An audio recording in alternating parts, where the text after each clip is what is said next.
প্রতিদিনের বইমেলা। মেলায় এসেছিলেন কবি সাফিকা জহুরা জেসি। কথা বলেন এবারের মেলায় প্রকাশিত তার বই নিয়ে। অমর একুশে বইমেলা 2022-এ আমার প্রথম কাব্যগ্রন্থ প্রকাশ পাই আমার। তারপর অমর একুশে বইমেলা 2023-এ আমার দ্বিতীয় কাব্যগ্রন্থ অনেক, এবং 24-এ ইতি মানেই শেষ নয়। এবং এই বছর অমর একুশে বইমেলা 2025-এ আমার চতুর্থ কাব্যগ্রন্থ ঈর্ষা। ঈর্ষা নামটা শুনেই নিশ্চয়ই আপনাদের কাছে একটু অবাক লাগছে, কেন ঈর্ষা? কখনো ভেবে দেখেছেন কি ঈর্ষা মানে কিন্তু শুধুই হিংসে নয়।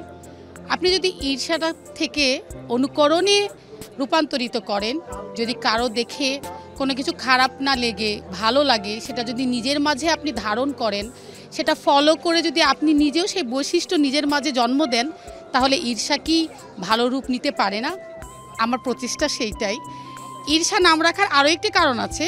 আমার প্রথম যে 3টি কাব্যগ্রন্থ ধারাবাহিকভাবে আমাদের যে স্বরবর্ণ আমি মেনটেন করে চলছি, সে চেষ্টা করছি। সো এটাই আমি মেনটেন করে একটা উপযুক্ত নাম বের করেছি, এমন কিছু যা থেকে আমি চাই আমার পাঠকরা বা ভক্তরা অবশ্যই কিছু মেসেজ পাক, এবং আমরা সবাই মিলে চেষ্টা করি ঈর্ষার ভালো দিকটা থেকে ভালো কিছু শিখতে।